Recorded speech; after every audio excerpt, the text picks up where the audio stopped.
And I know next year, in case we have to go to remote, which I don't want to get too far ahead of us of what we're doing in the fall, but just in case we had to go to remote, what additional programming or professional development or things are in place to help us? Because I know it's not going to look like it did in the fall when it was just a stopgap emergency. School is closed tomorrow. You're at home. Families, unfortunately, are dealing with that. The community is dealing with that. It wasn't, I wouldn't say it's the best. We did our best, but we know it's not the best, and we've had time to plan. So what changes will be in place for the fall?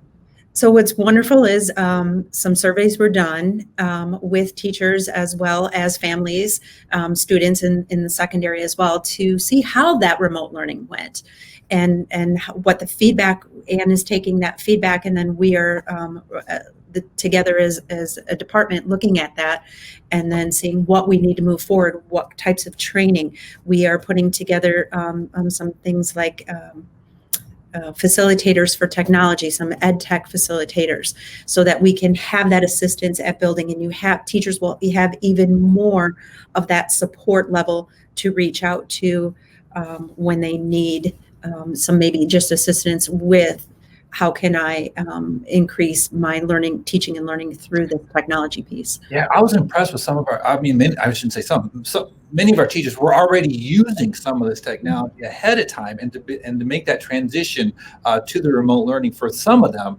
was pretty easy. And so those are some of the teachers that you're utilizing now to be what you call the ed tech facilitator. Ed tech facilitators. So those are some of those teachers.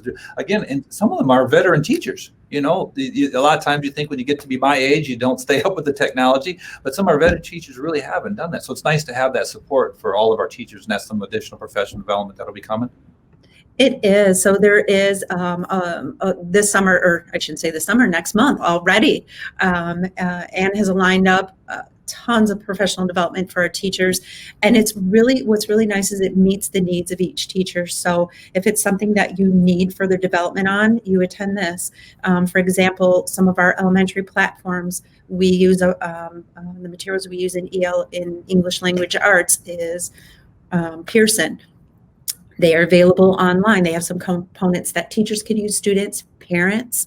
So we want to make sure that that professional development is provided if that's the area that you are in need of, or maybe it's just simply learning how to enhance how you use your device for that teaching and learning. So all of that is coming for our teachers. And I will tell you, our teachers, I have to continually give them the credit because they jumped into this. They are doing a lot of this, as they continually do during the school year anyway, with our kiddos, and jumping into take it to the next level and the next step to continue providing that instruction, that high quality instruction to our kiddos.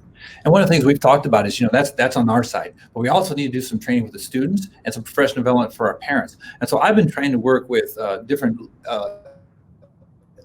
professional organizations and legislators to say, you know what, can you waive some time this fall so we can bring our parents in with our students and count that as instructional time so the school district doesn't lose funding, and so that our parents can come in during the day, maybe even evening hours, and learn some of these platforms, because I know that got a little confusing. Again, trying to use what we already were using and quickly push that out into the homes for some parents was very frustrating because they had multiple platforms. But now we're going to one platform, providing all this professional development on it to make that transition easier. But now we really need to bring in the parents and help them understand on that back end what like a Google Classroom works, but also the students as well, especially the secondary level. So do you have any plans for that?